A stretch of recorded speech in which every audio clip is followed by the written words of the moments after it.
Gloria alikuwa na umri wa miaka 22, mwanafunzi wa mwaka wa mwisho katika chuo kikuu. Alikuwa mwerevu, mwenye bidii na alijulikana kwa kusema ukweli bila kuogopa, lakini maisha hayakuwa na huruma kwake. Alitoka katika familia maskini na alikuwa amebeba majukumu makubwa zaidi ya umri wake. Baba yake alifariki dunia akiwa bado msichana mdogo na kuacha yeye na mama yake wakihangaika kuishi peke yao. Tangu wakati huo, mama yake, Mama Gracie, alikuwa kila kitu kwake: mzazi, mwalimu, rafiki. Gloria alikuwa akimuona mama yake akihangaika kuweka chakula mezani, akifanya kazi ndogondogo hapa na pale. Ni kujitolea kwa Mama Gracie kulikomwezesha Gloria kuendelea na masomo. Gloria pia alikuwa mtoto wa pekee, hakuwa na kaka wala dada wa kumtegemea. Alibeba mizigo yake kimya kimya, akijitahidi kumfanya mama yake ajivunie. Alisoma kwa bidii, akifanya kazi za muda kila alipopata nafasi, na akaomba sana kwamba siku moja maisha yawatabasamia. Umaskini uliwazonga kutoka pande zote. Fedha za udhamini wake zilikuwa zimecheleweshwa kwa miezi kadhaa. Kiasi kidogo alichopata kutokana na kazi za usafi na kufundisha wanafunzi wadogo kilitosha tu kwa chakula na nauli. Hata mwenye nyumba alianza kutishia kuwafukuza endapo kodi isingelipwa. Kisha ikaja simu iliyotikisa ulimwengu wake. Ilikuwa kutoka hospitalini. Sauti ya muuguzi ilisikika kwa haraka na wasiwasi: hali ya mama yako imezidi kuwa mbaya. Tafadhali njoo upesi. Moyo wa Gloria ulianza kupiga kwa kasi. Alinyakua begi lake na kutoka chuoni mara moja. Machozi yalichanganyika machoni mwake alipopanda basi, akiteta sala kwa sauti ya chini. Hakutaka kumpoteza Mama Gracie, si sasa. Alipofika hospitalini, Gloria alikimbia kupitia korido jeupe na kuingia wodini. Mama Gracie alikuwa amelala kitandani, dhaifu, pumzi yake nzito na fupi. Mikono ya Gloria ilitetemeka aliposhika mkono wa mama yake. Daktari alikuja upande wake, uso wake ukiwa mzito na wenye huzuni. Mama yako anahitaji matibabu ya dharura, alisema kwa upole. Anahitaji dawa maalum kutoka nje na uangalizi wa karibu. Gharama ni kubwa sana. Bila hayo anaweza asinusurike. Ni kiasi gani? Gloria aliuliza kwa sauti dhaifu kama ukungu. Shilingi 300,000, daktari alijibu, na lazima zilipwe haraka. Gloria alihisi miguu yake ikilegea. Alikuwa na akiba kidogo tu aliyohifadhi kutokana na kazi zake za muda, na hata hiyo haikutosha kulipa kodi, sembuse bili kubwa ya hospitali kama hiyo. Hali ya kukata tamaa ilijaa kifuani mwake kama moto. Hangeweza kukaa tu na kutazama mama yake akipotea. Ilibidi apate pesa popote, kwa njia yoyote. Katika harakati zake za kukata tamaa, Gloria alimwendea Bwana Junior, mkopeshaji wa pesa wa eneo lao. Alimweleza hali yake kwa sauti ya huzuni, akilia na kumwomba msaada. Bwana Junior aliegemea kwenye kiti chake, akatabasamu kwa dharau. 300,000 kwa ajili yako? Una nini cha kuweka dhamana? Tafadhali bwana, Gloria alinong'ona, machozi yakitiririka usoni. Nitalipa kidogo kidogo. Ni maisha ya mama yangu, alisema.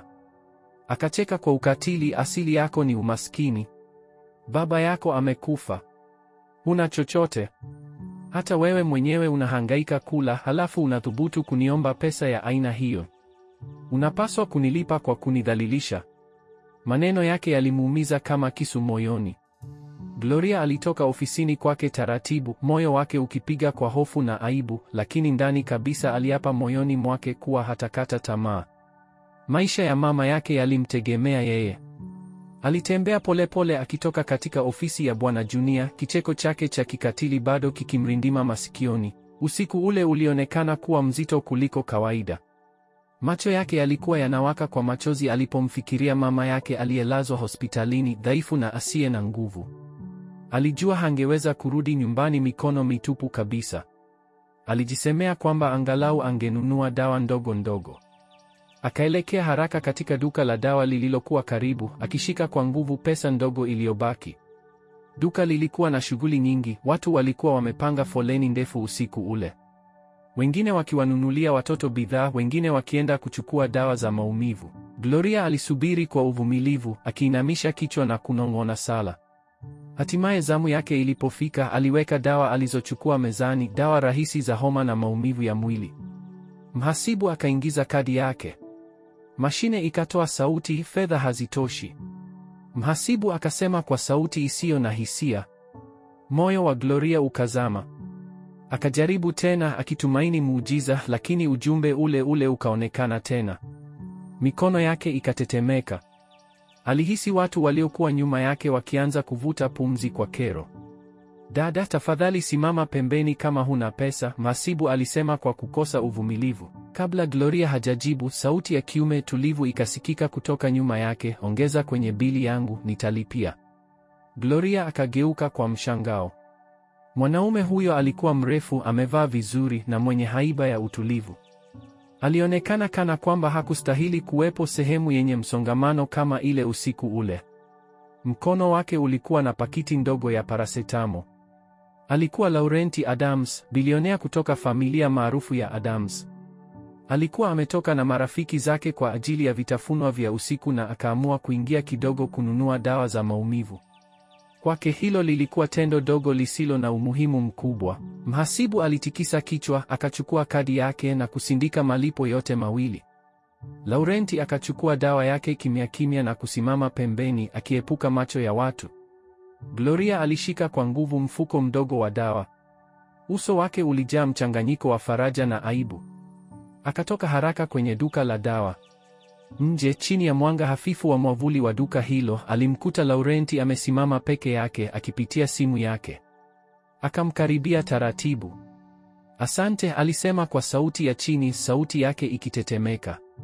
Sijui nitakulipaje wema huu. Laurenti akaangalia juu kwa muda mfupi, kisha akapunguza mabega kana kwamba haikuwa jambo kubwa. Usijali. Jitunze tu. Gloria akapepesa macho mara kadhaa. Natamani ningekulipa kwa namna fulani. Akatabasamu kwa upole. Huna haja. Kisha akamkabidhi kadi ndogo yenye mawasiliano ya msaidizi wake. Kama utahitaji msaada kwa kweli, wasiliana nami. Kabla hajapata nafasi ya kusema neno lingine, alitikisa kichwa kwa adabu na kutembea kuelekea kwenye gari lililokuwa likimsubiri, ambako rafiki yake Hansi alikuwa amesimama. Hansi, ambaye alimfahamu Laurenti kwa miaka mingi, aligundua kitu cha ajabu machoni pa rafiki yake. Laurenti hakuwa mtu wa kuonyesha shauku kwa watu wasiomfahamu, sembuse kwa msichana kijana anayeteseka. Hata hivyo, usiku huu kulikuwa na jambo la kuvutia. Hansi alifikiria kimoyomoyo, Laurenti si mtu wa kumtazama kila mwanamke. Labda msichana huyu ni tofauti. Usiku huo huo, Gloria alipokuwa ameketi kando ya kitanda cha mama yake, alijaribu kuwapigia simu marafiki wa zamani na ndugu wa mbali akiwaomba msaada. Kila simu ilimalizika kwa visingizio au kukataliwa. Betri ya simu yake ikaisha na matumaini yake yakayeyuka nayo. Baada ya usiku wa manane, ujumbe ukaibuka kutoka kwa namba isiyojulikana. Tulikutana mapema kwenye duka la dawa. Ikiwa unahitaji msaada, njoo katika ukumbi wa hoteli hii kesho usiku mmoja tu, hakuna masharti. Nitakupa kiasi chochote utakachoomba. Gloria aliganda akitazama skrini. Wazo lake la kwanza lilikuwa aibu, la pili likawa hasira. Mtu anawezaje kufikiri ningeuza utu wangu kwa sababu ya pesa? Aliweka simu chini akikataa hata kujibu. Kadiri saa zilivyozidi kusonga, kila simu aliyopiga ilimalizika kwa majibu yale yale, samahani, siwezi kusaidia. Akiba yake ilikuwa haba kulinganisha na kiwango hospitali walichohitaji. Akamtazama mama yake aliyekuwa akitabasamu kwa maumivu hata akiwa usingizini, akipumua kwa shida. Moyo wake ulipambana wenyewe.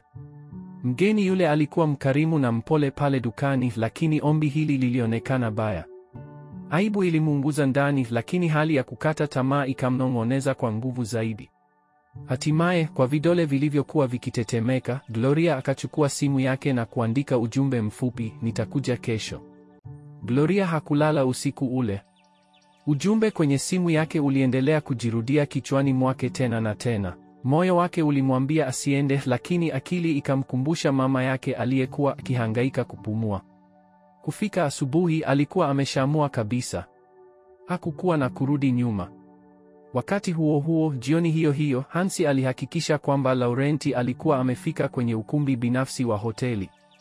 Alikuwa amemwambia Laurenti kuhusu ujumbe aliyomtumia Gloria siku iliyotangulia, akitumaini kwamba rafiki yake angalau angesikiliza. Laurenti hakubishana sana, lakini uso wake ulikuwa baridi na usiosomeka.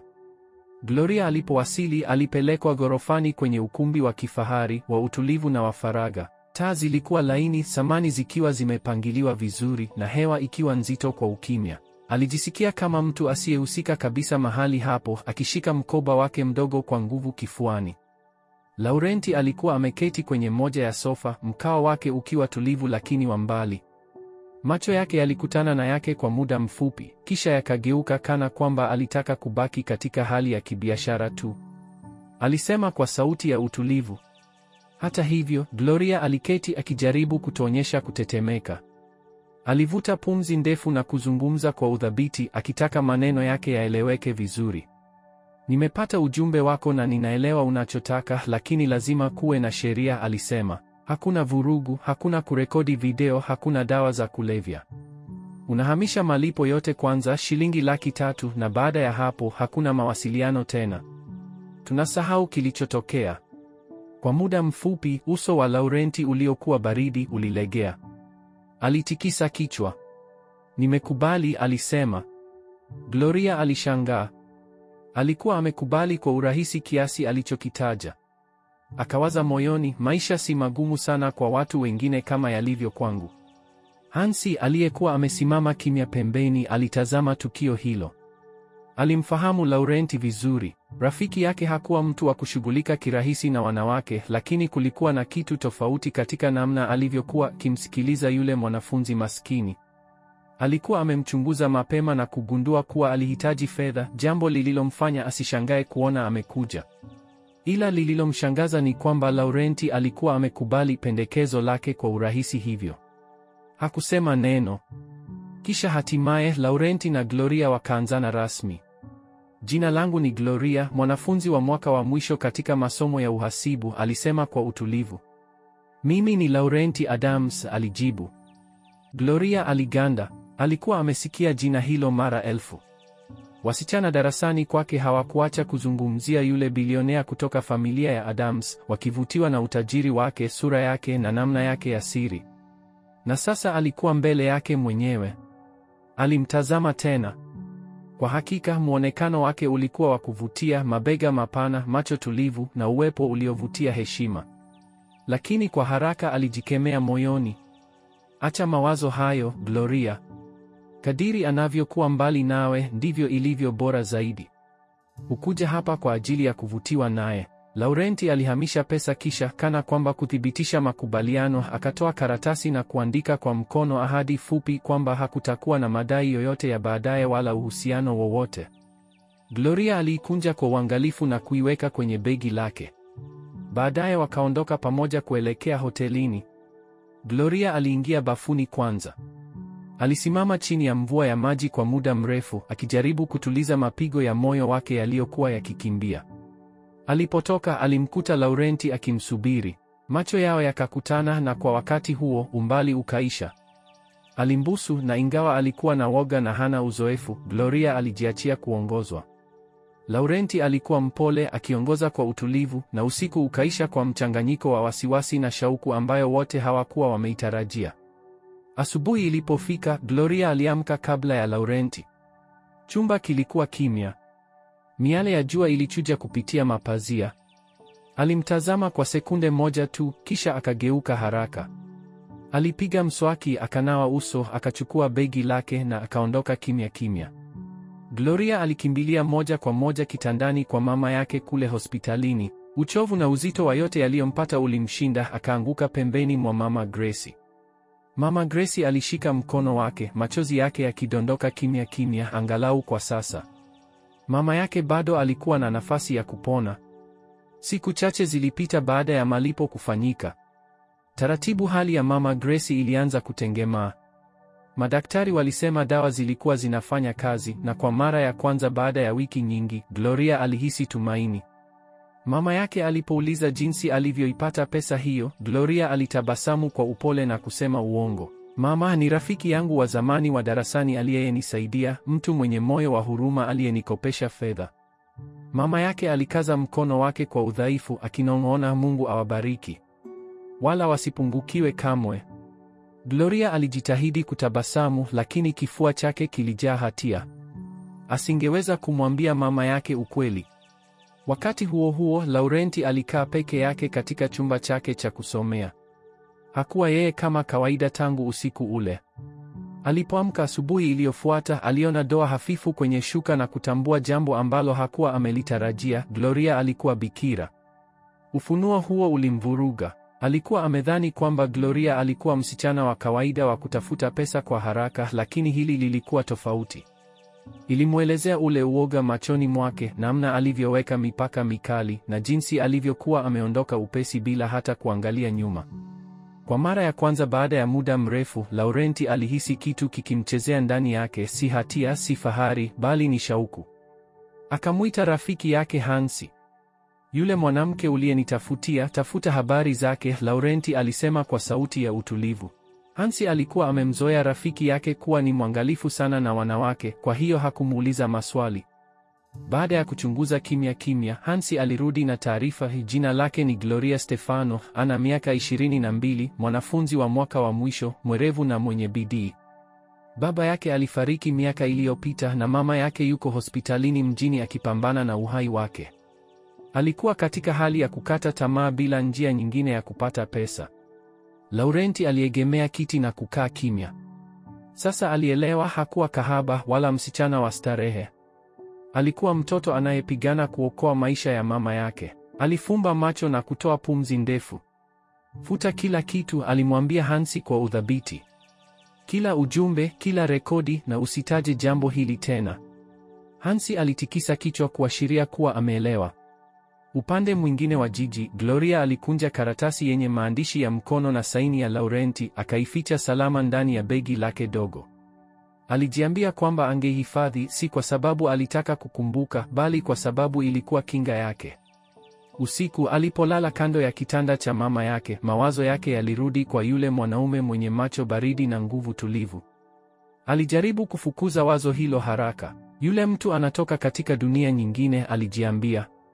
Kadiri anavyobaki mbali nami, ndivyo ilivyo bora zaidi. Lakini ndani kabisa ya moyo wake, alijua kuna kitu kilichobadilika. Kadiri siku zilivyopita, Gloria alijitahidi kujenga upya maisha yake kadiri alivyoweza. Mama yake sasa akiwa katika hali tulivu zaidi hospitalini, Gloria alirudi chuoni kuendelea na masomo. Alianza kufanya kazi za ziada, kufundisha wanafunzi wadogo na kusafisha ofisi. Usiku alijiambia kwamba siku zilizopita hazikuwa zimetokea na alijizika kwenye kazi. Lakini haijalishi alijitahidi kiasi gani, wakati mwingine mawazo yake yalirudi kwa usiku ule na yule mwanaume ambaye dunia yake ilikuwa mbali sana na yake. Alitikisa kichwa haraka akijikemea, sehemu hiyo ya maisha yangu imefungwa. Siwezi kuangalia nyuma tena. Upande mwingine wa jiji, Laurenti alikuwa hajitambui. Alijaribu kubaki mbali, akijikumbusha maneno thabiti ya Gloria: hakuna uhusiano, hakuna mawasiliano tena. Lakini kadiri alivyokuwa akijaribu kumsahau, ndivyo sura yake ilivyoendelea kumjia akilini, uaminifu katika sauti yake, na jinsi alivyotembea kwa utulivu bila hata kugeuka kuangalia nyuma utajiri wake. Mwishowe, jioni moja alichukua simu yake na kupiga nambari yake. Gloria aliona simu ikionekana kwenye skrini yake. Kifua chake kilijikaza. Kwa muda mfupi alifikiria kujibu, lakini akakumbuka maneno ya mama yake kuhusu heshima, kuhusu kutokubali aibu imfuate. Alikuwa ameyapuuza maneno hayo mara moja na hakuwa tayari kufanya kosa hilo tena. Kwa mikono iliyotetemeka alizuia kabisa nambari hiyo. Laurenti alitazama simu yake kwa mshangao wakati mstari ulipokatika. Alijaribu tena na kuona nambari imezuiliwa. Mshtuko wake ukageuka kuwa hamu. Kawaida wanawake ndio waliokuwa wakimfuata. Lakini huyu mmoja alikuwa amempuuza kwa urahisi kabisa. Kwa mara ya kwanza katika miaka mingi, Laurenti alitabasamu kwa upole.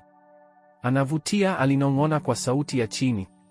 Siku iliyofuata Laurenti alirudi ofisini. Uzito wa kampuni ulimlemea mabegani mwake. Mjomba wake, Mjomba Beni, alikuwa akisubiri ndani ya chumba cha mikutano. Mtoto wa Mjomba Ben, Levo, alikuwa amekuwa akiteta kati ya wanahisa akipandikiza mashaka. Wanahisa hawajaridhika, Laurenti, Mjomba Ben alisema kwa sauti thabiti. Unapaswa kuweka juhudi zaidi. Kampuni hii inabeba jina la familia ya Adams na hatuwezi kuonekana wanyonge. Macho ya Laurenti yakawa magumu. Kwa heshima yote, mjomba, alisema, nimekuwa uti wa mgongo wa kampuni hii kwa miaka mingi. Kama si mimi, kampuni ya Adams isingekuwa imesimama imara kama ilivyo leo. Mjomba Ben alikunja midomo yake lakini hakusema tena neno. Jioni ile, Laurenti alirudi kwenye jumba la kifahari la familia ya Adams. Nyumba hiyo ilikuwa imejaa utajiri na anasa, lakini kwake yeye alihisi tupu.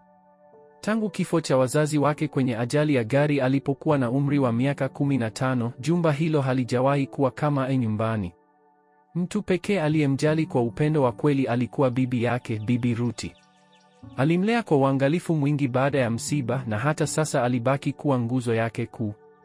Laurenti alipoingia sebuleni, alimkuta amekaa kando ya dirisha akishona kwa utulivu. Alimwangalia usoni na kumtazama kwa makini. Umelemewa na mawazo, alisema kwa upole. Laurenti alitoa pumzi ndefu na kuketi mbele yake. Hakumweleza ni nini hasa kilichokuwa kinamsumbua, lakini mama huyo aliendelea kusema, unapofanya kosa ukiwa na sababu ya haki, usiruhusu kiburi kikufanye ubaki hapo. Jifunze kutoka humo na acha likuongoze. Laurenti alitikisa kichwa kimya kimya. Hakusema chochote, lakini maneno yake yalimgusa moyoni kwa mara ya kwanza siku hiyo. Alihisi amepata amani kidogo. Wakati huo huo, maisha ya Gloria yalikuwa karibu kuchukua mwelekeo usiotarajiwa. Mchana mmoja, akiwa anarudi nyumbani kutoka chuoni, alimwona mama mzee akihangaika kubeba mfuko mzito wa vitu vya dukani. Mama huyo alikuwa amesimama kando ya barabara akipumua kwa tabu.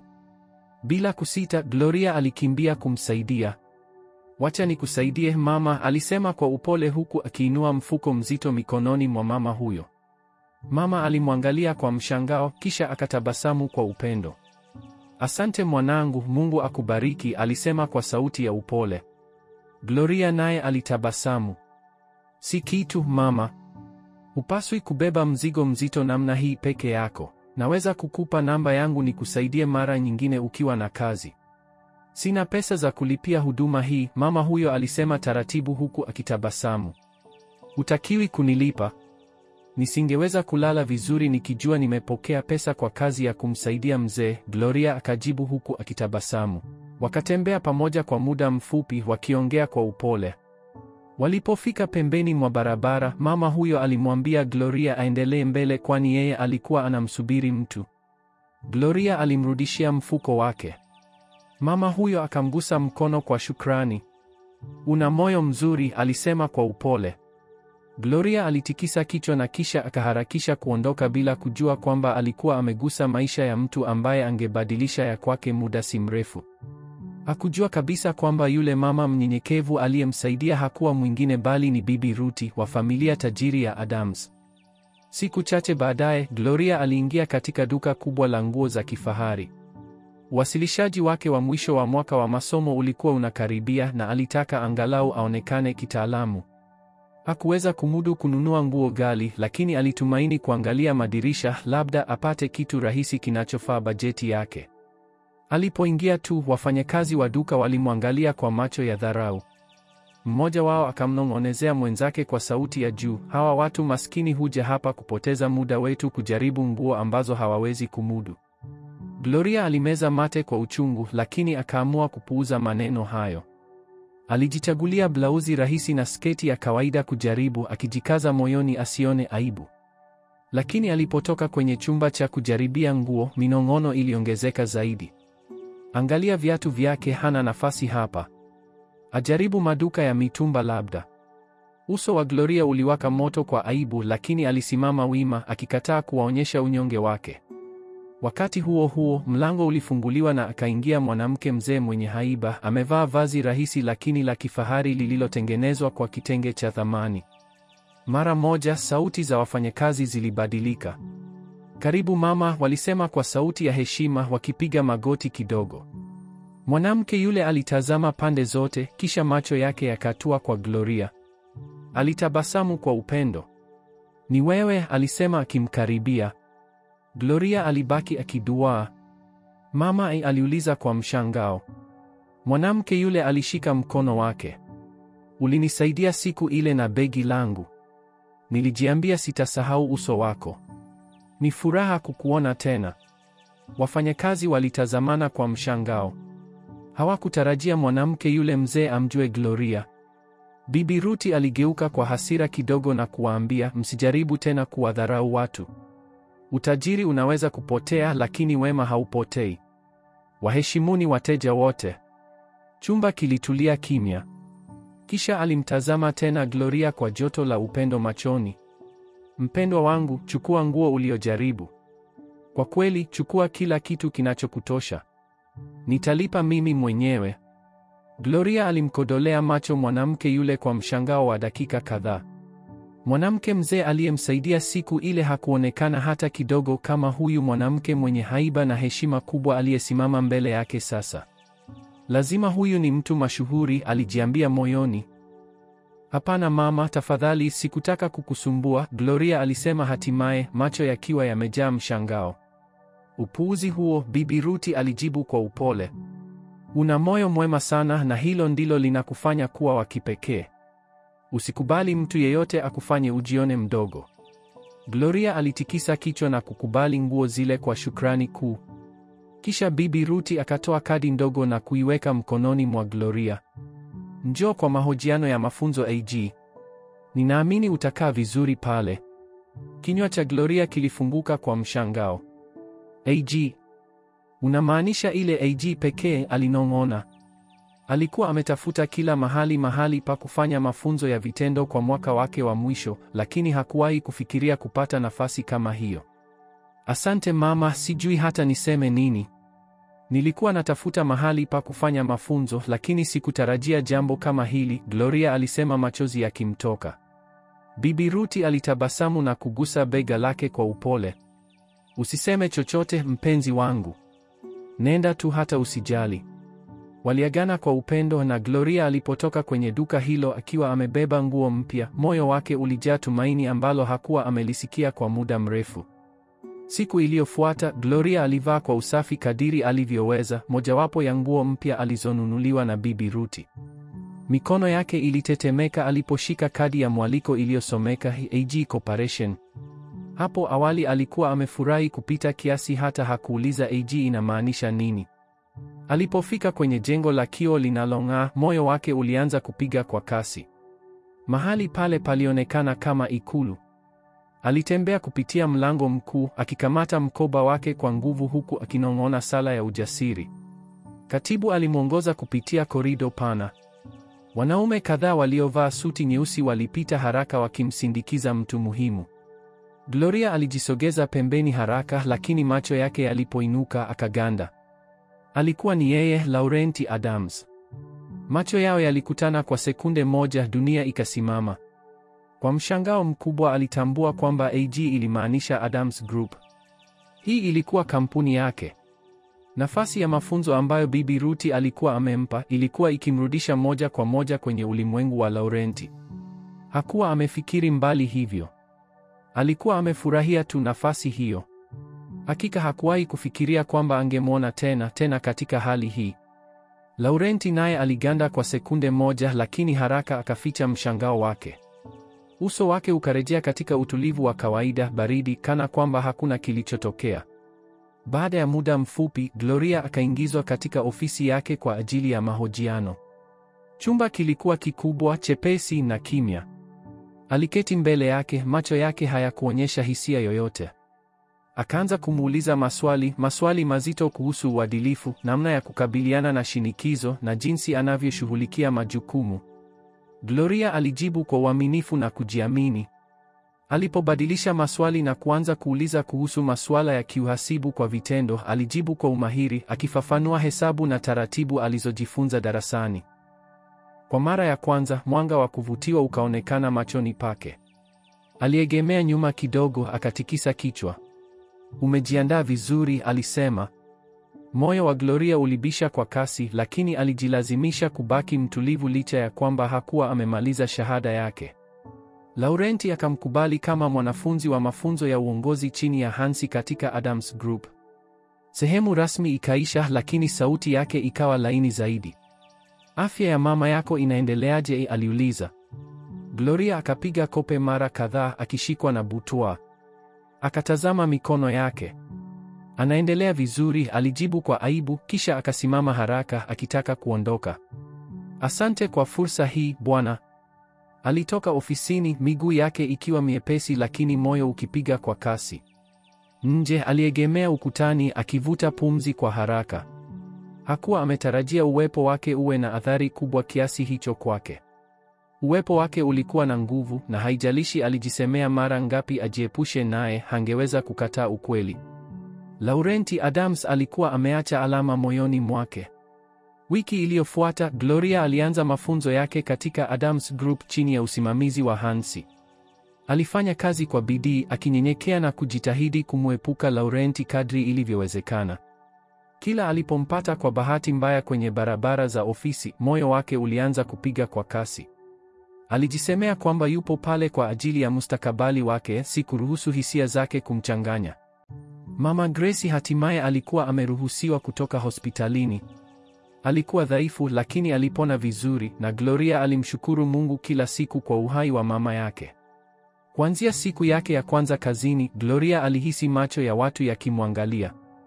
Wanawake wawili hasa walihakikisha anajihisi hafai kuwa pale. Helena alikuwa mmoja wa wafanyakazi waandamizi. Alitoka katika familia tajiri yenye ushawishi na alijitokeza kwa maringo. Wote walijua alikuwa na nia na Laurenti, na mara nyingi alijigamba kuwa yeye ndiye aliyestahili kuwa naye. Kwa Helena, Gloria alikuwa msichana maskini asiye na nafasi. Alihakikisha hilo linaonekana kwa maneno ya dhihaka kila alipoweza. Lydia, mwanafunzi mwenzake wa mafunzo, alikuwa tofauti. Alivaa tabasamu tamu na kuonekana mkarimu, lakini nyuma ya tabasamu hilo kulikuwa na mitego midogo. Angejifanya kumsaidia Gloria, kumbe anamtegea aumbuke. Baadaye Helena na Lydia walimwangalia Gloria kwa makini, wakinong'ona kila alipopita. Hata hivyo, Gloria aliendelea mbele. Mchana mmoja, Gloria alienda na Hansi na wengine wachache kumtembelea muuzaji wa bidhaa. Wakati wa mazungumzo, mfagiaji aliteleza na kumwaga maji karibu na meza. Muuzaji huyo, akiwa amekasirishwa, aligeuka na kuanza kumtukana yule mfanyakazi kwa ukali kabla mtu mwingine hajaongea. Gloria alisogea mbele. Tafadhali bwana, hakumaanisha vibaya. Anajaribu tu kufanya kazi yake. Tunapaswa kuwaheshimu wote, alisema kwa udhabiti. Chumba kilinyamaza. Muuzaji alionekana kuaibika, lakini akabadili mada haraka. Laurenti, aliyekuwa amekaa kimya, alimwangalia Gloria bila kusema chochote wakati huo, lakini baadaye kwa faragha alimwambia Hansi, umefanya vizuri kumleta hapa. Jioni hiyo wafanyakazi wengi walikuwa wamekwisha ondoka, lakini Gloria alibaki kumalizia ripoti zake. Alidhani yuko peke yake hadi aliposikia sauti nyuma yake, umenikwepa. Aligeuka haraka, ilikuwa ni Laurenti amesimama mlangoni. Moyo wa Gloria uliruka. Bwana, nimekuwa tu nikijishughulisha, alisema kwa woga. Laurenti alitembea karibu, uso wake ukiwa na upole kuliko kawaida. Ninaheshimu mipaka yako, alisema kwa utulivu, nilitaka tu tuwe marafiki. Kwa mara ya kwanza walikaa pamoja na kuzungumza. Ofisi ilionekana ya joto ajabu licha ya kuta zake za vioo baridi. Walizungumza kuhusu shule, familia, na taratibu mzigo uliokuwa kifuani mwa Gloria ukaanza kuondoka. Wakati fulani aligundua Laurenti alikataa mvinyo uliotolewa na mteja mapema jioni hiyo. Akiwa na shauku akauliza, hunywi pombe? Alitikisa kichwa, sigusi pombe. Hata kiasi kidogo kinaweza kunidhuru. Gloria alitabasamu kwa upole, sasa ninaelewa mengi. Walishiriki ukimya wenye maana, macho yao yakikutana, kimya kikisema yale maneno ambayo hayawezi kutamkwa. Gloria aliondoka usiku huo, moyo wake ukipiga kwa kasi. Alikuwa amejiapia kumwepuka, lakini kila siku ilipopita ikawa vigumu zaidi. Wiki iliyofuata, kundi la Adam lilialikwa kwenye karamu ya muuzaji. Ukumbi ulimeremeta kwa vigae vya taa. Sauti ya muziki mpole ikijaza hewa, wafanyakazi wakichanganyika wakiwa na glasi mikononi, na mikataba ya biashara ikinong'onwa kati ya tabasamu. Gloria alienda pamoja na Hansi na wanafunzi wengine wa mafunzo, moyo wake bado ukiwa hauna utulivu kutokana na muda aliokuwa ameshiriki na Laurenti. Aliendelea kumzuilia, akimkumbusha mwenyewe asivuke mipaka. Hapo baadaye mvutano ulijaa chumba. Mojawapo ya wateja wakubwa, mwanaume tajiri mwenye sauti kubwa na macho ya kiburi, alinyanyua glasi yake kuelekea kwa Laurenti, mkurugenzi Laurenti. Alisema kwa utani, kama unataka punguzo hilo, hebu tutatue kama wanaume wa kweli kupitia challenge ya kunywa. Atakayemaliza wa kwanza ndiye mshindi. Ukikataa, kila mtu atajua wewe ni dhaifu mno kusimama pamoja nasi. Moyo wa Gloria ulipiga kwa kasi. Alikumbuka kukiri kwa kimya kwa Laurenti, msimamo wake kwa pombe, hata tone moja ingemuumiza. Kina chake kilikaza. Kabla hajazungumza, Gloria alisonga mbele. Sauti yake ilitetemeka mwanzoni, lakini kisha ikaongezeka kuwa thabiti. Kama haki ndizo zinazohitajika, basi hebu turudishe makubaliano kwa uwazi. Nitakunywa badala yake. Badiliko, masharti lazima yawe sawa na wazi. Baadaye challenge ikafanywa rasmi, umati ulitabasamu kwa mshangao. Mteja alicheka kwa sauti kubwa. Wewe ni msichana, sawa. Tuone una uwezo gani. Gloria alinyanyua glasi yake kwa udhabiti, ingawa mikono yake ilianza kutoa jasho. Alikunywa polepole kwa makini, akihifadhi kinywaji hicho, akipata muda huku mwanaume akijivunia. Alionyesha kwa utulivu masharti yaliyojificha kwenye mkataba na akasisitiza mabadiliko. Wakati glasi yake ilipokuwa tupu, chumba kilikaa kimya, mkataba ukasainiwa na masharti sawa. Laurenti hakusema lolote, lakini mtazamo wa macho yake ulionyesha shukrani, heshima, kitu kilichozidi. Baadaye usiku huo, Gloria alitoka nje kupata hewa. Alikuwa mchovu, kichwa chake kikiwa chepesi kutokana na kinywaji, lakini roho yake ilikuwa thabiti. Gari jeusi lenye sura nzuri lilisimama kando yake, dirisha likipunguzwa. Nikupeleke nyumbani, Laurenti alisema. Akaingia ndani ya gari. Ukimya ulikuwa mzito. Hatimaye alizungumza kwa sauti ya chini. Asante. Umeniokoa usiku huu. Gloria alitazama mbali, sauti yake ikikaribia kunong'ona. Nimefanya tu kile kilichokuwa sahihi. Gari lilipofika katika mtaa wake, alitoka haraka. Usiku mwema, bwana. Gari lilipokuwa likienda, Gloria alibana mkono wake kwenye kifua chake. Moyo wake ulipiga kwa nguvu kana kwamba unajaribu kujibu swali. Hakutaka kuuliza kwa nini ninahisi hivi. Kwa nini siwezi kumtazama akiteseka? Je, nimeangukia kwake?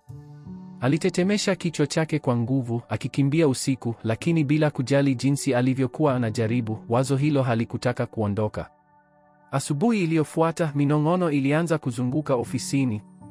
Lydia, ambaye alikuwa amemwona Gloria akiondoka kwenye sherehe ya vinywaji kwenye gari la Laurenti, alimkaribia mfanyakazi mwingine wa mafunzo na kunyemelea kidogo kwa tabasamu la dhihaka. Uliona nani alimpeleka jana usiku? Alisema. Mkurugenzi mtendaji mwenyewe. Wamekaribiana sana, sivyo? Neno hilo lilienea kwa kasi kama moshi. Kufikia saa 6 mchana, ghorofa nzima ilikuwa imejaa uvumi. Gloria aliweka kichwa chini akikataa kujieleza, lakini macho ya Helena yalikuwa makali na yakiwa yamejaa hasira. Tayari alikuwa hatampendi Gloria, na sasa uvumi huu ulipelekea sababu zaidi ya kupanga mbinu zake. Hapo mchana, Helena alimuita Gloria kwenye ofisi yake. Alivaa tabasamu lake la kawaida la kujiamini, aina ya tabasamu ambalo halifikii macho yake. Hakikisha unakatisha umeme kabla ya kuondoka. Imeeleweka? Gloria alikosa uhakika. Tayari alikuwa amejifunza kwa njia ngumu kuwa maelekezo ya maneno yanaweza kubadilishwa. Mama, ikiwa unaweza tafadhali tuma hayo maagizo kama ujumbe ili nisisahau. Helena alipandisha nyusi, lakini haraka aliandika maelekezo mafupi kwenye simu yake na kuyatuma. Gloria alihisi salama kidogo akiwa na ushahidi uliohifadhiwa. Asubuhi iliyofuata, machafuko yaliibuka. Kampuni ilikuwa imepoteza data muhimu usiku kucha, mamilioni yakiisha kwa sababu umeme ulikatwa. Macho yote yalimgeukia Gloria. Helena alisimama katikati ya ofisi, sauti yake ikilia kwa nguvu. Ulikatisha umeme bila ruhusa. Unaelewa ulichofanya?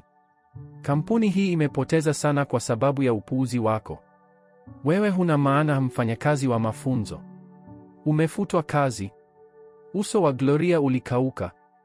Miguu yake ilionekana dhaifu, lakini alijilazimisha kusimama wima. Hiyo si kweli. Umeniambia nifanye. Hata nikakuuliza uthibitishe. Kwa maandishi. Macho ya Helena yaligongana kwa mshangao, kisha yakanyooka. Alitikisa kichwa polepole. Unasahau uongo. Toa ushahidi basi. Vinginevyo nitakutoa kwenye jengo hili mara moja. Ofisi nzima ilitulia ikisubiri. Mikono ya Gloria ilitetemeka alipoinua simu yake. Ofisi nzima ilikuwa kimya ikisubiri aonyeshe ushahidi wake. Moyo wake ulikimbia kwa kasi. Hii ndiyo nafasi yangu pekee, lakini aliposogea kuonyesha ujumbe huo, Helena aliyoutuma, pumzi yake ilishikilia koo lake, ujumbe ulikuwa umefutwa. Akikumbuka asubuhi hiyo, Lydia alikuwa amemkaribisha kwa upendo kwenye chumba cha wafanyakazi, akionekana mwema kwa hali isiyo ya kawaida. Gloria alikuwa amepoteza simu yake alipokuwa akitafuta kwenye mfuko wake, na Lydia aliichukua haraka, akitabasamu kwa upole alipomrejeshea. Sasa, uelewa ulimshika kama radi. Hapo ndipo ujumbe huo ulikuwa umefutwa. Helena na Lydia walikuwa wamepanga hili pamoja. Kifua cha Gloria kilikaza. Hakuwa na njia ya kujitetea. Minong'ono kwenye ofisi ilikuwa na nguvu. Helena alikunja mikono kwa kunyemelea kidogo. Tazama, hakuna ushahidi. Anadanganya. Machozi yaliwasha machoni mwa Gloria, lakini alikataa kuyaruhusu yaanguke. Hapo alipoona matumaini yote yamepotea, Hansi alisogea mbele. Hansi alisema kwa udhabiti, tazameni rekodi za CCTV. Uso wa Helena ulitetemeka kidogo. Timu ya usalama ilipandisha rekodi, na mara hii ikiwa na sauti. Ofisi ilijazwa na sauti ya Helena, wazi kama mchana. Hakikisha unakatisha umeme kabla hujaondoka. Pumzi za kushangaa zilijaza chumba. Laurenti, ambaye alikuwa kimya kwa muda wote, alisonga mbele. Sauti yake ilikuwa baridi, yenye udhibiti, lakini ilijaa mamlaka. Helena, hujawa tu hatarini kwa kampuni hii, bali pia ulijaribu kumwonea mfanyakazi mdogo. Kuanzia sasa, unashushwa cheo. Mshahara wako utapunguzwa kwa nusu kwa miezi 6 ijayo. Ukitenda vibaya tena, utafukuzwa kazi. Uso wa Helena ulijaa aibu. Lydia alitazama chini haraka, akijifanya mcha Mungu. Laurenti alimgeukia Gloria. Sauti yake ilitulia. Jifunze kitu kutokana na hili. Daima hifadhi uthibitisho wa maandishi katika dunia hii. Njia za karatasi zitakulinda. Gloria alikubali kwa kimya, moyo wake ukijaa faraja na hisia ya kuonekana na kulindwa. Wakati wafanyakazi walipokuwa wakitawanyika, Laurenti alisimama hatua chache mbali. Mtazamo wake uliendelea kumfuata, hatia yake ikimvuta. Alianza kuhisi kiunganishi kisichoelezwa kati yao, na ingawa alijua Gloria anataka umbali, aliuheshimu. Haijalishi alijaribu vipi, hakuweza kuacha kuvutwa kwake. Baada ya onyo la Laurenti na kushushwa cheo kwa Helena, Gloria hatimaye aliweza kupumua kidogo. Kutazamwa na minong'ono ofisini bado vilikuwepo. Lakini ukandamizaji wa wazi ulipungua kwa mara ya kwanza kwa wiki nyingi.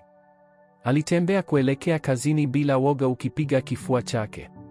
Wakati mapambano yake yalipokuwa yakikua, dhoruba ndogo tulivu zilikuwa zikiibuka karibu. Laurenti, katika mkutano wa juu wa mipango, milango mizito ya mbao ilifunguka na mjomba Ben pamoja na mwanawe Levo walitokea wakiwa na tabasamu la kujivuna. Hawakuwa wanapaswa kuwa hapo, lakini walichagua wakati huu kwa makusudi. Laurenti, mjomba Ben alisema akiwa na tabasamu la kejeli, maamuzi yako yanagharimu familia hii. Wenye hisa hawafurahii. Labda ni wakati sasa. Kampuni ilikuwa ikishughulikiwa kwa nguvu halisi za Adamu. Leo alikumbatisha mikono akiweka moto zaidi. Vyombo vya habari tayari vinajua. Nimewaambia jinsi ambavyo huwezi kuendesha mahali hapa bila familia. Watu wataona ukweli. Hapo cheche za minong'ono zilienea chumbani na pua ya Laurenti ikashikana. Alijua hili halihusu mipango, bali lilihusu kudhalilisha. Alidumisha utulivu wake, lakini ndani yake mzigo ulikuwa mkali kuliko hapo awali. Jioni hiyo, mbali na vyumba vya mikutano na migogoro ya madaraka, Gloria aliandaa mlo wa kawaida katika jiko yake ndogo. Alikuwa amemwalika Bibi Ruti kwa chakula cha nyumbani. Wakati Bibi Ruti alipofika, Gloria alimkaribisha kwa moyo mkunjufu halisi na kumpeleka ndani ya nyumba. Mama, huyu ni Madam Ruti, Gloria alisema kwa aibu kidogo. Amekuwa msaidizi mwema kwangu. Macho ya Mama Grace yalijaa shukrani. Alijitahidi kusimama kisha akakaa kwa magoti mbele ya Ruti. Asante mama. Mungu akubariki kwa kutunza mtoto wangu. Bibi Ruti alimchukua kwa haraka, sauti yake tulivu lakini thabiti. Hakuna haja ya hili mpendwa wangu. Umelea binti mwenye moyo mwema, hiyo tayari ni shukrani kubwa. Walishiriki mlo rahisi lakini umejaa kicheko na faraja. Kwa muda mfupi, Gloria alihisi kama angekuwa na familia zaidi ya mama yake. Wakati Bibi Ruti alipokuwa tayari kuondoka, Gloria alimpeleka hadi mlangoni, lakini Ruti alisimama, akitambua wivu unaotawala uso wa Gloria. Alisema kwa sauti ya upole, "Nini kinakukera?" Gloria alishindwa kujibu mara moja, kisha akaeleza kwa sauti ya chini, "Ni Laurenti. Yuko chini ya presha kubwa. Mjomba wake, binamu yake wanamfanyia mambo kuwa magumu zaidi. Sijui ni kwa nini, lakini inaniuma kuona yupo hivi." Macho ya Bibi Ruti yalipepea kwa upole. Alifikia mkono wa Gloria. "Kweli unamjali mwanangu?" alisema akiwa na tabasamu la kuelewa, kisha sauti yake ikawa tulivu na yenye hekima. "Dhoruba zinatengeneza wavuvi hodari. Gloria, usiogope upepo. Upepo hupiga tu mwanaume aliyechaguliwa kusimama wima." Gloria aliangalia chini, moyo wake ukikimbia kwa mara ya kwanza. Alijiuliza kama wasiwasi wake kwa Laurenti ulikuwa mzito zaidi ya alivyotaka kukiri. Usiku huo, baada ya chakula cha heshima na Bibi Ruti, maneno ya Madam Ruti, dhoruba zinatengeneza wavuvi hodari, yaliendelea kubaki moyoni mwake. Lakini kabla ya alfajiri, dhoruba ilifika siku iliyofuata ofisini. Gloria alikuwa akiweka faili wakati aliposikia sauti katika korido. Alikakamaa. Alikuwa ni Levo. Sauti yake ilikuwa ya chini lakini yenye kiburi. Aina ya sauti inayobeba fahari hata katika maneno ya chini. "Usijali," Levo alisema kwenye simu yake, "mwanamke mzee hatadumu hapa kwa muda mrefu. Nilipanga virutubisho vyake. Hivi karibuni atakuwa mbali na Laurenti, hatimaye atashindwa." Damu ya Gloria ilipungua baridi.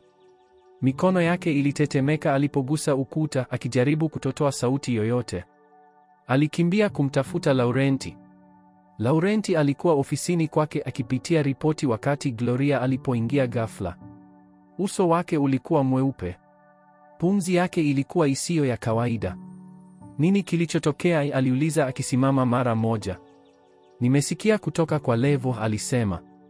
Alisema alifanya kitu kwenye virutubisho vya Bibi Ruti. Gloria akiwa anatetemeka akaendelea, "Nadhani yupo hatarini." Uso wa Laurenti ulijazwa na ukali, uso wake wa utulivu ukivunjika. Kwa haraka bila kupoteza sekunde, alikamata funguo zake za gari. "Twende." Walifika katika jumba la familia ya Adams kwa wakati. Walipokimbia kupitia ukumbi mkuu, kilio kilisikika kutoka juu. Watumishi walikusanyika wakikata tamaa. Madam Ruti alianguka. Mmoja aliimba, moyo wa Laurenti ulishuka. Yeye na Gloria walipita kwa haraka na wakamkuta kwenye sakafu. Ngozi yake ilikuwa yenye unyevunyevu, pumzi yake ndogo. "Mpigie dereva simu, gari ipo tayari," Laurenti alilia, akimwinua bibi yake kwa mikono yake kana kwamba hakuwa na uzito wowote. Walikimbilia hospitalini. Madaktari walimpeleka moja kwa moja kwenye huduma ya dharura. Mashine zikilia, wafanyakazi wakikimbia kwa haraka. Kwa sekunde chache ilionekana kama wakati umeacha kusonga. Gloria alisimama kando ya Laurenti, mikono yake ikishikamana kwa imani ya sala baada ya kile kilichoonekana kuwa wakati mrefu. Daktari alitokea. "Yuko imara kwa sasa," alisema, lakini kuanguka kwake hakukuwa kwa sababu ya kawaida. Virutubisho alivyochukua vimeathiriwa. Mikono ya Laurenti ilishikilia. Tayari alijua ni nani aliye nyuma ya yote haya. Macho yake yaliwaka kwa hasira, lakini alipogeuka aliona Gloria, uso wake ukiwa na wasiwasi. Macho yake yaliyojaa machozi lakini yenye nguvu. "Madam Ruti," alisema akilia wakati walipoingia chumbani kwake, sauti yake dhaifu lakini thabiti. Madam Ruti akasema, "Kuna mtu karibu alijaribu kuniua." Kuwa makini, dhoruba ipo hapa. Laurenti alishikilia mkono wake kwa nguvu, mkono wake mwingine ukipiga kwenye kifua chake. Kwa mara ya kwanza kwa miaka mingi, kuta zake ziliwahi kuwa nyembamba na kando yake alikuwa Gloria, aliyekuwa jasiri vya kutosha kumwambia ukweli. Baada ya Laurenti kuwa na uhakika kwamba Bibi Ruti yuko salama hospitalini, hasira ilimshika kama moto, hakuweza kuachilia. Aliita mkutano binafsi katika jumba la familia ya Adams, akiwaita mjomba Ben na Levo. Gloria alikaa karibu, lakini kwa kimya alijua moyo wa bibi bado hauwezi kubeba ukweli. Kwa hivyo, wakati Ruti alipomuuliza kuhusu Levo, Gloria alitabasamu tu, lakini shaka tayari ilikuwa katika macho yake yenye busara. Huo usiku, Bibi Ruti alifanya jaribio. Aliwaita Levo na mjomba Ben katika chumba chake cha kazi, akijifanya dhaifu, akijifanya tayari kusaini mali za familia. Hati iliwekwa mbele yake. Rekodi ya siri ilishika kila neno. Levo alisema polepole, ninafikiria kuhamisha mali zangu. Labda ni wakati wake. Uso wa Levo ulijaa matumaini ya tamaa. Chini ya shinikizo, barakoa yake ikaanguka. Ungekuwa umefanya hili zamani. Ninastahili. Baada ya miaka yote niliyopuuziwa. Daima umempa Laurenti upendeleo. Ndiyo, sisi wote ni wajukuu wako, lakini unampenda zaidi. Mkono wa Ruti ulitetemeka, si kwa udhaifu, bali kwa moyo uliojeruhiwa. Laurenti ana mimi tu, aliburuta. Wewe ulikuwa na wazazi wako. Hiyo haimaanishi nilikupenda kidogo, lakini upendo si sawa na uaminifu. Levo alikaza mikono yake, akitambua kwa kuchelewa kwamba alikuwa amekiri kwa azimio thabiti. Ruti akatumia hati halisi, akihamishia mali zake kuu zote kwa Laurenti. Kamilisho la kurekodi lilikuwa na kila kitu. Mjomba Ben hakusema chochote, lakini aibu usoni mwake ilionekana wazi.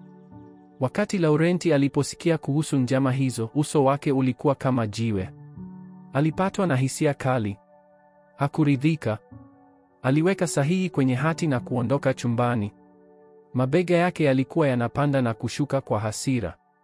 Gloria alimfuata hadi koridoni. Sauti yake ilikuwa laini lakini thabiti. Laurenti, usibebe chuki hii milele. Ninajua walikukosea. Najua unahisi umetuhumiwa, lakini ikiwa utashikilia hasira hii, itakula ndani yako, ukiachilia si kwa ajili yao, bali kwa ajili yako mwenyewe. Laurenti alimgeukia, macho yake meusi kwa maumivu, lakini kwa muda mfupi, maneno yake yalivunja kizuizi. Hakujibu. Alibofya tu mara moja kichwa. Kichwa kidogo kabisa kabla ya kuondoka. Gloria alisimama pale, akitambua jinsi alivyokuwa ameingizwa kwenye dhoruba ya familia ya Adams na jinsi alivyokuwa anajali zaidi kuliko alivyopanga. Siku zilizofuata zilikuwa tulivu kwa Gloria, lakini macho ya Helena yalichoma kwa hasira kimya kimya kila mara alipomwona Laurenti akimtazama. Hata hivyo, kwa muda mfupi, wivu wake kwa Gloria ulizidi. Hawezi kuvumilia wazo kwamba mfanyakazi maskini alikuwa anapokea heshima katika maeneo aliyoyapigania kwa miaka mingi. Wakati habari ilipotokea kwamba Gloria alikuwa akiongoza kampeni ya hisani kwa wazee na watoto wa shule, Helena alitabasamu kwa baridi. Kwa wengine ilionekana kama wema. Kwa Helena ilikuwa nafasi kamili ya kushambulia. Kikundi cha Adams kilipanga sherehe ya kuwasilisha michango. Wageni walijaza ukumbi wakiwa na gauni zinazoangaza na suti kali, muziki ukiendelea kwa upole nyuma ya pazia. Gloria alisimama kando ya jukwaa akiwa na wasiwasi lakini mwenye matumaini. Alikuwa amewekeza moyo wake wote katika mradi huo, akirekodi kwa uangalifu kila kipengele, kila ununuzi. Kisha Helena alishambulia. Alitembea jukwani akiwa na jalada, sauti yake ikiwa kubwa na kali, hii inayoitwa hisani ni kificho. Gloria amekuwa akipora fedha. Ikiwa hana hatia na aonyeshe risiti. Ukumbi ulijaa minong'ono. Mikono ya Gloria ilitetemeka, lakini aliinua simu yake. Hizi hapa risiti, alisema akionyesha kwenye skrini. Helena alicheka kwa uongo, kila mtu anaweza kuunda hati kwenye kompyuta. Minong'ono ya chini ilizidi kuwa ya sauti. Hofu ikitishia kumziba Gloria, lakini Laurenti alikuwa tayari, bila yeye kujua. Alikuwa ametarajia hatua kama hiyo. Aliinuka kutoka kwenye kiti chake na kuashiria kwenye milango.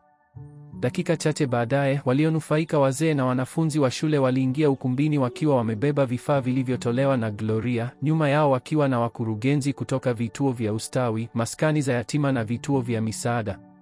Wakitembea mstari mmoja baada ya mwingine walikuja mbele.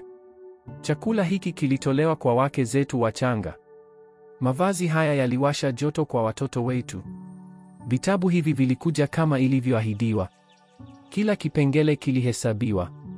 Kila neno lilithibitisha uaminifu wa Gloria. Kisha milango ilifunguliwa tena na wakati huu maafisa wa polisi waliingia. Sauti ya utulivu ya Laurenti ilikatiza ukimya wa kushangaa. Kuna uongozi, njama na madai ya uongo yamefanywa usiku huu. Ushahidi unaonyesha ni Helena na Levo. Uso wa Helena ukageuka kuwa mweupe. Levo alijaribu kuondoka kwa siri, lakini maafisa walimkamata. Kilio cha kutoridhika kilijaza hewa. Ilikuwa ni kutoelewana. Tumeonewa. Lakini vifungo vilifungwa. Ukumbi wa sherehe ulirudi kwake Gloria. Wageni waliokuwa wakimzungumzia vibaya sasa waliomba msamaha. Mkurugenzi mmoja aliwakilisha wengi. Tunaomba msamaha. Tumehukumu haraka sana. Sauti ya Gloria ilitetemeka alipojibu, nilifanya tu sehemu yangu. Hii haikuwa mimi peke yangu, ilikuwa timu ya Adams Group na mkurugenzi Laurenti ambaye aliniunga mkono kimya kimya kila wakati. Makofi yaliyofuata waliompigia sasa yalikuwa ya kweli. Laurenti alibaki kwenye kiti chake, uso wake haukuwa na hisia zinazoweza kusomwa. Lakini ndani yake alihisi kitu kimebadilika. Kuangalia Gloria akisalia imara chini ya shinikizo, kuangalia jinsi alivyojitetea kwa heshima, aligundua Gloria sio tu mkufunzi mwingine. Anaweza kuwa ndiye pekee aliyeweza kumwona kweli zaidi ya jina, zaidi ya mali, zaidi ya dhoruba. Baada ya kukamatwa kwa Helena na Levo, ofisi ilionekana tofauti. Minong'ono ilipungua na hata Lydia alionekana kubadilika. Siku moja mchana alimkaribia Gloria kimya. Tabasamu lake la kawaida lenye ujanja lilikuwa limepotea. Gloria alisema kwa sauti ya chini, mimi nisamehe. Nilihusika kwenye mambo ambayo haikuwa lazima nihusike. Niliruhusu wivu kuniangamiza. Gloria alitazama uso wake kwa muda mfupi, kisha akakubali. Ninakusamehe, Lydia. Tuendelee kufanya vizuri kuanzia sasa. Macho ya Lydia yalitulia kwa faraja. Ilikuwa mara ya kwanza Gloria aliona uhalisia kwake.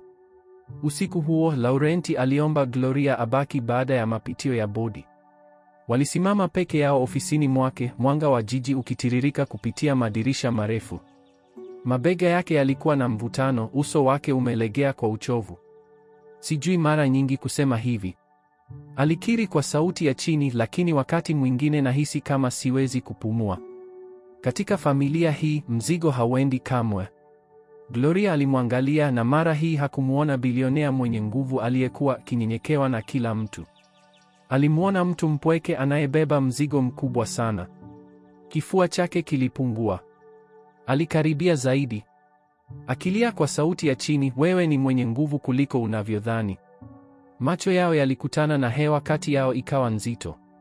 Kabla hawajaweza kujizuia, midomo yao iligusana. Ilikuwa laini, isiyo na uhakika, lakini halisi. Wakati huo ulivunja azma ya Gloria. Alijaribu kujitokeza, moyo ukipiga kwa nguvu, kisha akakimbilia nje ya ofisi. Usiku huo alilala macho akiwa amesimama, aibu na tamaa zikipingana ndani ya kifua chake. Asubuhi alikuwa ameamua. Alitembea hadi kwa HR akiwa na mikono inayotetemeka na kuwasilisha barua yake ya kujiuzulu. Wakati Laurenti aliposikia, alimkabili mara moja, kwa nini unafanya hivi baada ya yote? Macho ya Gloria yalijaa machozi. Kwa sababu nimeshafanya jambo moja lisilopaswa. Nimeangukia kwako na siko na sifa. Sio kwa degree, sio kwa asili, wala sio kwa kitu chochote. Kukaa karibu nawe kunanidhuru tu. Laurenti alimwangalia kwa mshangao. Kisha polepole aligusa mfuko wake wa koti na kutoa karatasi ndogo iliyokuwa imepachikwa. Pumzi yake ikabana. Ilikuwa ile barua ya mkono usiku ule. Nimeitunza, alisema kwa sauti ya chini, kanuni zako. Nimefuata kila moja. Ilinichukua kila kitu ndani yangu kukaa mbali nawe. Ninauchukia usiku huo, Gloria. Ninachukia kilichotuleta pamoja. Sikuwa nimeshughulika vibaya na sitaki hiyo iwe hadithi yetu. Midomo yake ilitetemeka. Laurenti alikaribia zaidi, sauti yake thabiti lakini imejaa tamaa. Nipe nafasi nikupende kwa usahihi. Bila siri, bila aibu. Sisi tu. Moyo wa Gloria ulipiga kwa nguvu kiasi kwamba ulionekana kama kila mtu aliweza kusikia. Baada ya kukiri kwa Laurenti na kuona karatasi hiyo iliyopachikwa, moyo wa Gloria ulikuwa katika machafuko. Hakuweza tena kupinga hisia zake, lakini hofu ilimshikilia kama kivuli. Alikimbia kutoka kwake bila kusema neno, lakini alijua hawezi kumwepuka milele. Usiku alirudi akigeukia kitandani. Hakuweza kuzingatia hata ofisini ambapo alijaribu kujificha kwenye ripoti. Akili yake ilimdhuru. Je, kweli angeweza kuingia katika dunia ya Laurenti? Je, daima atachukuliwa kama asiye na thamani? Siku moja jioni alimtembelea Bibi Ruti katika jumba. Baada ya kuachiliwa hospitalini, nguvu ya mwanamke mzee ilirudi na tabasamu lake liliangaza chumba chote. Gloria alijaribu kuficha kutokuwa na utulivu kwake, lakini macho ya Ruti yalikuwa makini sana. Alishika mkono wa Gloria akisema, mwanangu. Akasema, nimekuona ukisimama upande wa mjukuu wangu wakati wengine walipomfanyia njama. Hukukimbia. Hukutafuta faida. Sitaki mjukuu mwingine wa kike ila wewe. Macho ya Gloria yalipanuka, machozi yakimiminika kwa haraka. Bibi, lakini hatukuanza vizuri. Je, ataniangalia kama nina thamani? Bibi Ruti alikuna kichwa chake polepole. Nisikilize, Gloria. Upendo sio kuhusu wapi unaanzia, bali ni jinsi unavyokuwa. Laurenti anahitaji mtu anayemwona kweli, si fedha zake, na mtu huyo ni wewe. Maneno ya Ruti yalijaza moyo wake kwa matumaini, lakini pia hofu. Nyumbani, Mama Grace aligundua uso wa binti yake ukiwa na mawazo mengi wakati wa chakula cha jioni. Akasema kwa upole, Gloria, ni nini kinachokuumiza moyo? Je, ni yule kijana niliyemwona mkiwa naye hivi karibuni? Gloria alishusha kichwa, vidole vikizungusha kijiko chake. Mama, Laurenti na mimi, nina hofu. Je, ataona kama nina thamani? Hakusema haswa kilichotokea kati yao, lakini macho ya mama yake yalinyenyekea kana kwamba tayari alikuwa amemwelewa. Mama Grace alifikia upande wa meza akishikilia mkono wa binti yake. Mwanangu, mioyo miwili inayotamani kuwa pamoja daima itapata njia ya kuwa pamoja. Nimeona jinsi anavyokuangalia. Hiyo si huruma. Hiyo ni thamani. Usiruhusu hofu ichimbe kile ambacho Mungu anaweza kumaanisha. Machozi ya fahari yakamiminika kwa uhuru. Kisha kwa mara ya kwanza alijiruhusu kufikiria mustakabali ambapo Laurenti kweli atamchagua, si kwa hatia, si kwa wajibu, bali kwa upendo. Mizigo kwenye moyo wa Gloria haikuondoka kwa usiku mmoja, lakini sauti za mama yake na Bibi Ruti zilibaki pamoja naye kama melodi tulivu. Mioyo miwili inayotamani kuwa pamoja daima itapata njia ya kuwa pamoja. Maneno ya Ruti, sitaki mjukuu mwingine wa kike ila wewe, yalimpa ujasiri hata kama bado alikuwa na hofu. Wiki moja baadaye, Bibi Ruti alikaribisha familia chakula kwa faragha. Hakukuwa na waandishi wa habari, wala wajumbe wa bodi, wala wageni wa nje, familia tu. Gloria na Mama Grace walialikwa, na joto la mwaliko huo lilipunguza baadhi ya hofu za Gloria. Chumba cha chakula kiling'aa kwa mwanga wa dhahabu. Meza ilikuwa imejaa chakula kitamu, lakini utamu wa kweli ulikuja kutoka kwenye kicheko na amani iliyokuwa ndani ya chumba. Kwa mara ya kwanza katika miaka mingi, familia ya Adams ilijihisi kama familia. Mjomba Ben, ambaye hapo awali alikuwa akipigana vibaya dhidi ya Laurenti, polepole kutoka kiti chake, sauti yake ilibeba unyenyekevu. Gloria hakuwahi kusikia hivyo kutoka kwake. Laurenti, nilikosea. Mihemko ilinilazimisha. Niliruhusu kiburi kuharibu familia hii. Samahani kwa kila kitu kuanzia leo. Nitachukua jukumu langu kukuunga mkono, si kupingana nawe. Ukimya ulikuwa mzito kwa muda. Kisha macho ya Bibi Ruti yalinyenyekea kwa uhuru. Hata Laurenti alikubali kimya kwa kutikisa kichwa. Moyo wake hatimaye ulianza kuachilia hasira za zamani. Siku chache baadaye, Gloria alifanya mtihani wake wa mwisho. Alisoma kwa bidii akimwaga nguvu zake kwenye kila jibu, na alipokamilisha, alitoka kwenye ukumbi wa mtihani akiwa na pumzi ya kina ya uhuru. Sherehe ya kuhitimu ilikuja mara baada ya ukumbi kujaa shangwe, wanafunzi waliovaa majoho wakirusha kofia angani. Gloria alishikilia cheti chake kwa nguvu, macho yake yakiwa na machozi. Aliyafanikisha haya si kwa ajili yake tu, bali pia kwa ajili ya mama yake. Kisha ukumbi ukazimika kimya. Laurenti alikuja. Hakuna walinzi, hakuna suti ya ukumbi wa bodi. Mtu wa kawaida, mtukufu, aliye na nguvu ya kimya tu. Alipita moja kwa moja kati ya safu za wanafunzi hadi alipoisimama mbele yake. Pumzi za mshangao zilienea ukumbini. Kelele za mashabiki zilisambaa kama moto. Je, huyo ni Laurenti Adams? Kisha kwa mshangao wa kila mtu, aliinama kwa goti moja.